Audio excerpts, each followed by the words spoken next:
This is a quick video on replacing the brake pads on a 2014 Ram 2500 truck. This is a 6.7 turbo diesel truck, but we're just going to replace the brake pads on this one wheel. I've already done the rest of the truck, so now you're going to see the last one that I'm doing, but it's the same for all the wheels. So first I'm going to start with removing the wheel itself. So this is a 7/8.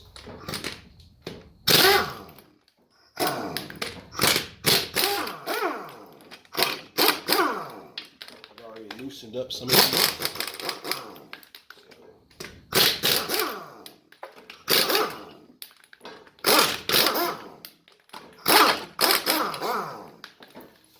So that's just getting the wheel off. Now we're going to remove the wheel.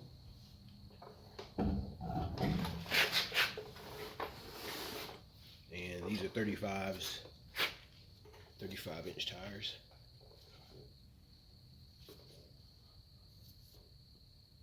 So now that that's out of the way, we have the wheel itself that's exposed.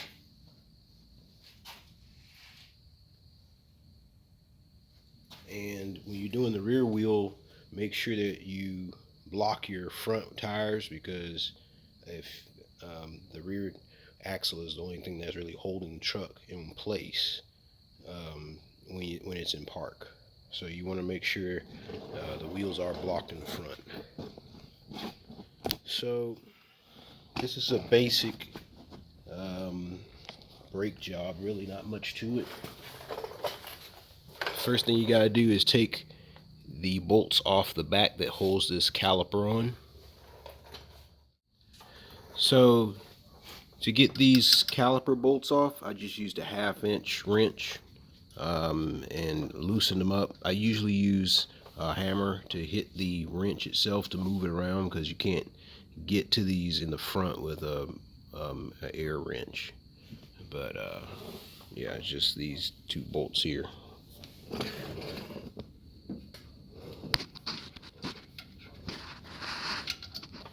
So it's two of these bolts, and then this here is now loose. Well, not technically loose, because the calipers are still going to be tight on the brake pads holding onto the rotor. So you still are going to have to pry this out of the way. But as you can see, it's kind of loose. So now is when you actually start working, because now you have to use something to knock it out of the way. So I use this hammer, I use this piece of wood here, and I just start knocking it out of the way with the hammer.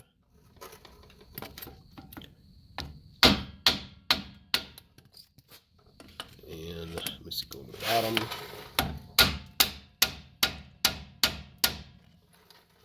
And I also like getting it in the corner right here.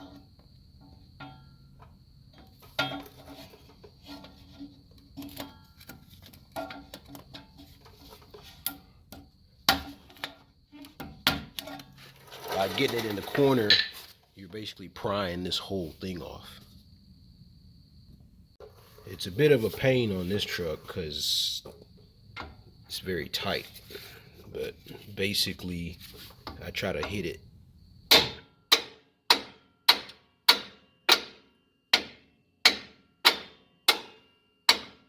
Don't hit it too hard, obviously. Well, technically I don't recommend you hitting your hardware, but I'm gonna hit mine, so.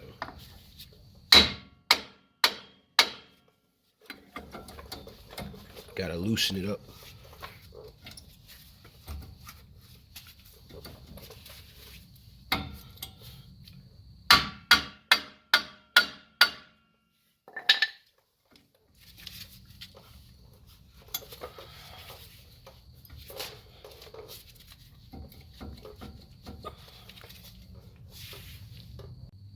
Once you kind of get it, or once I kind of get it where I want it, I just kind of pry the whole thing away from the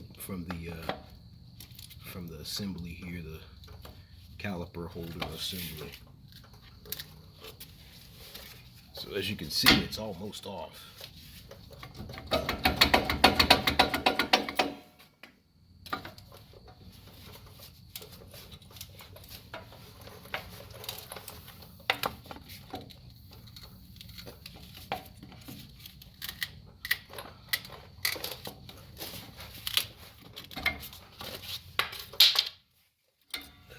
So now you can see it's off. And in this situation here, this is a dual piston caliper. So I got two pistons. So because these brake pads have worn in, these pistons are stuck out. So now what I have to do is squeeze both of these pistons back in.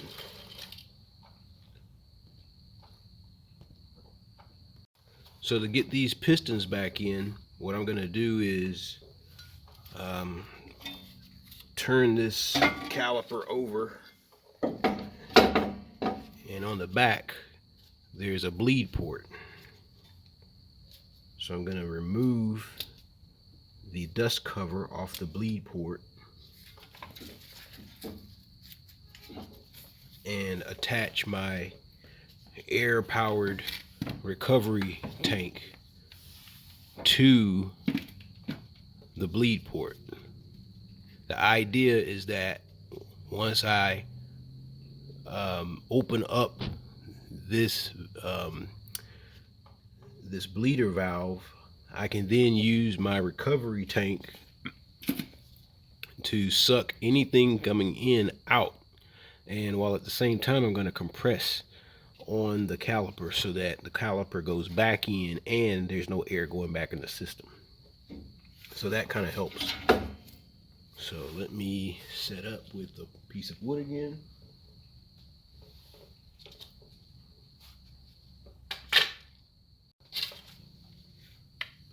So this is the wood. I'm going to put it here like this, and then I'm going to put on my piston compression tool. And actually I plan on getting something better than this, but for now I'm going to use this. I'm going to put this here,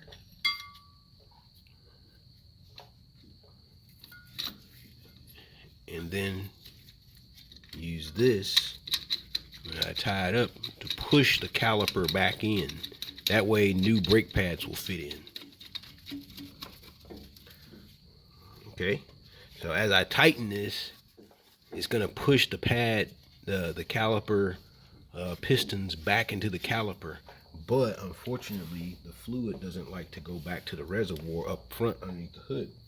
So that's when I'm going to use my recovery tool to suck some of the, or put a vacuum on that port.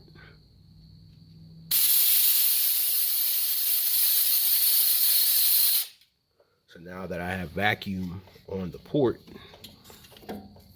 I'm now going to loosen the port and allow fluid to go back into my recovery tank. Okay, so now I'm going to start tightening. It makes it a lot easier. As you can see, it's going back to the tank.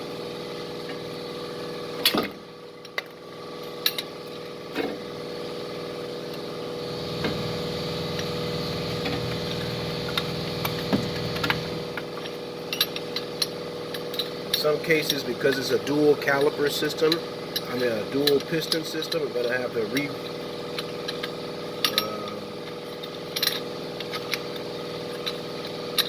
it here.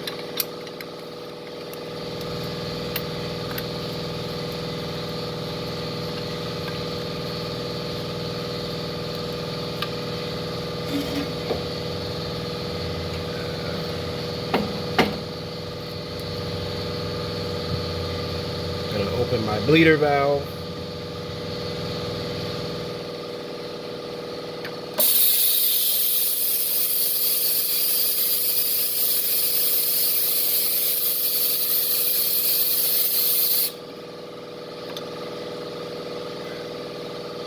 as I twist and suck at the same time, I'm setting my piston back into the caliper.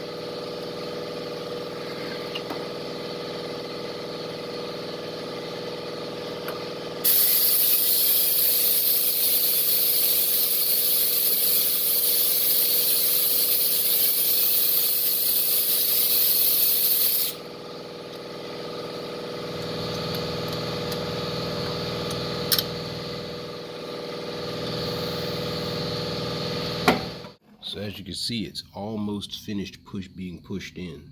You just have to do a little more.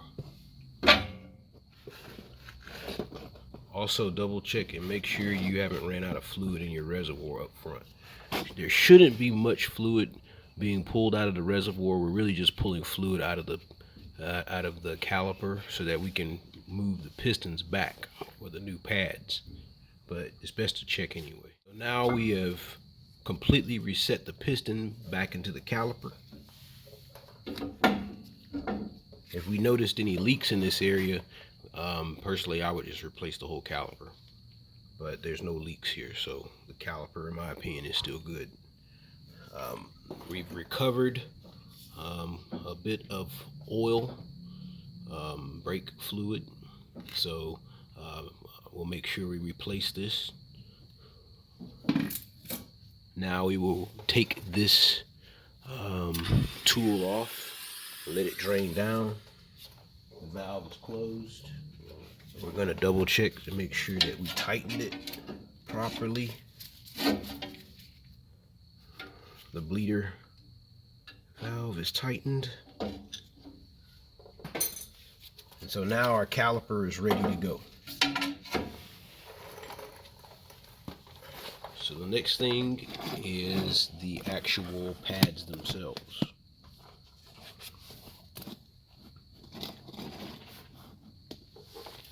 So in this situation here, these pads just pop right out.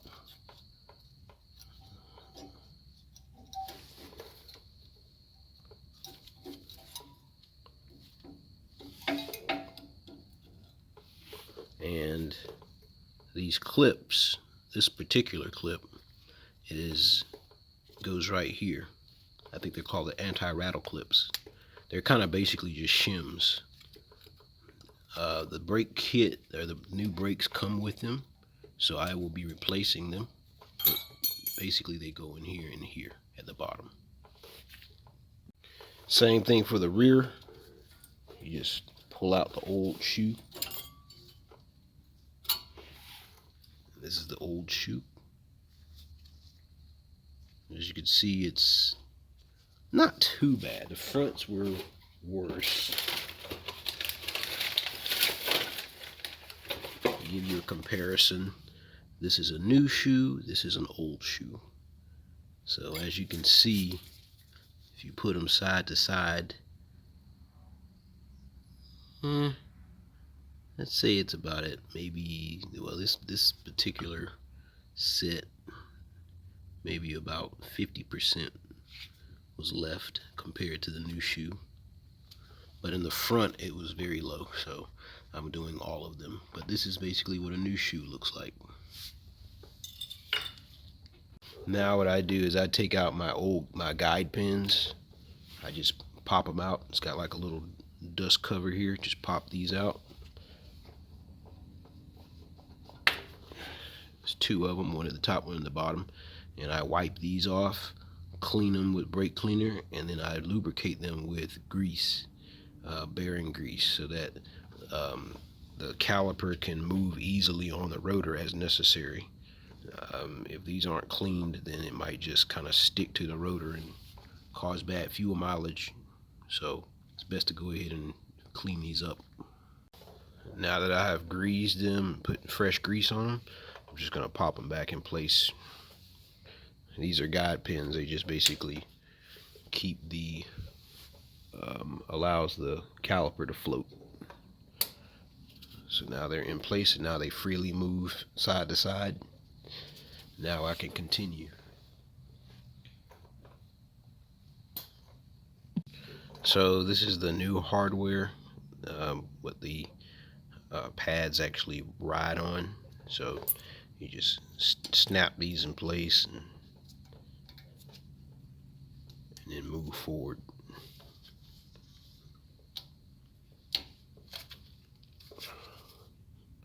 They're kind of difficult to snap in. Sometimes you have to use a tool to kind of get them to go into place.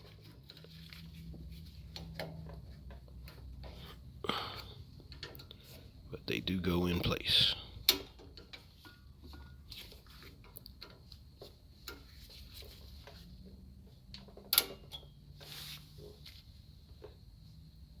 And usually the kits come with a pack of grease. So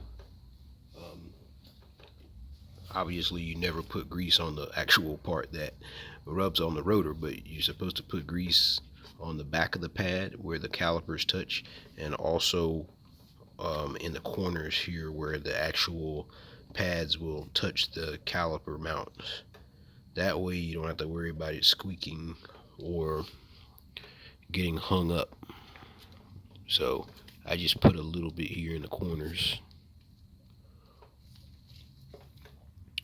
Actually, I should buy a bottle of this stuff, but anyway, I just put it right there and right there. So in the corners where the actual brake will probably move around a little bit, you know, during its life. And then you just, and make sure you clean the surfaces if necessary. The actual rotor, if you're replacing the rotor, then you shouldn't have to worry about it, but still clean just in case. Clean parts is better. So you just sit it down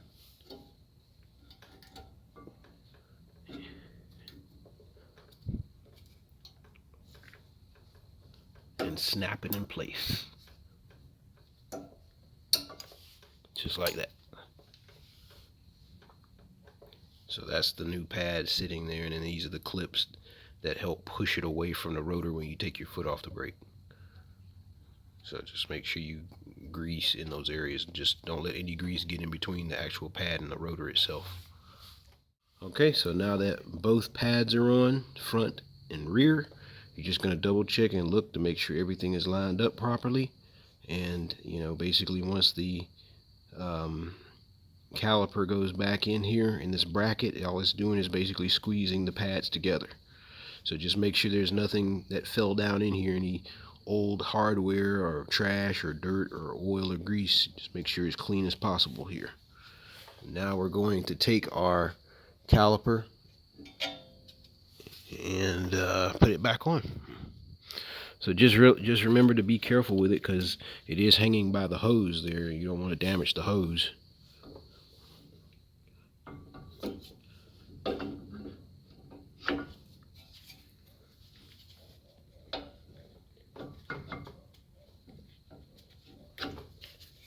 So once it's in place, the only thing you have to do now is just put the 2 bolts that you removed back in place.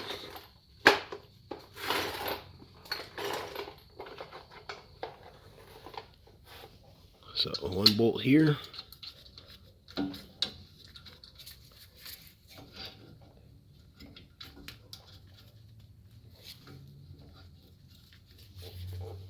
And a bolt at the bottom.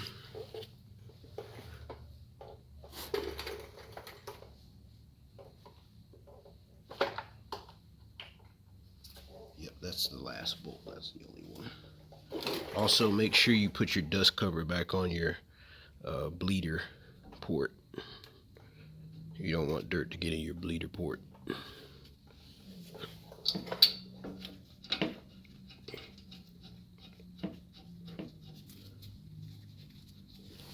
Check your manual to see what the torque specs are on this particular bracket. The guide pins usually, well, this vehicle here, I think it's between 22 and 24 foot-pounds. I don't recommend just tightening things by hand. I mean, you really should use a torque wrench to make sure that you're doing it correctly, because you don't want to over tighten something, or for that matter, under tighten something. So just take your time and do it based on what your manual tells you.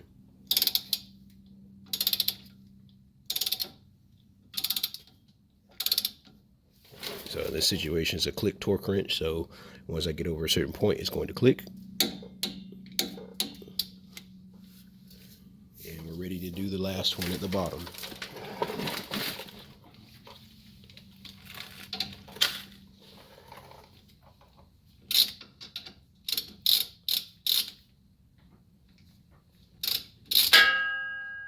Oops.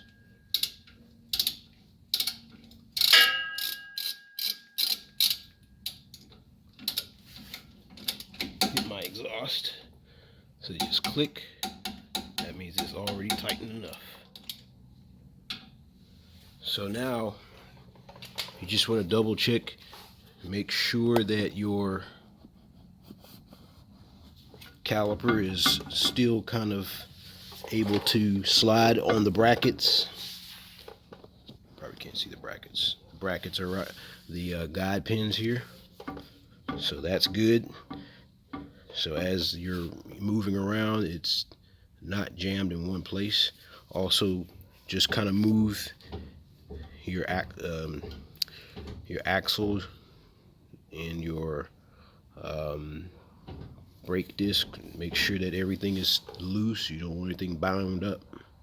And from here, we're ready to go ahead and put the wheel back. So putting the wheel back on is the same way it came back off. Basically, just lower it into position, and just be careful putting the lug nuts on. You don't want to cross thread them, but basically that's it. You just put it back on just the way it came off. So now I'll just kind of snug up the bolts, because we want to use a torque wrench to do it correctly.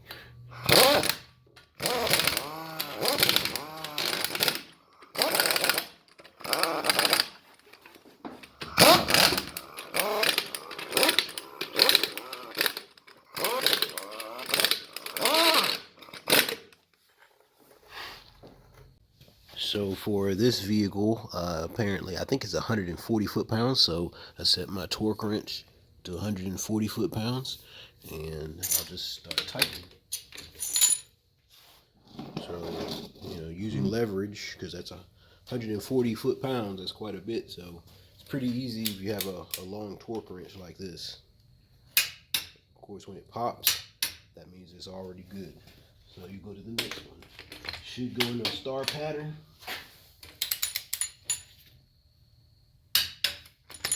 Go around.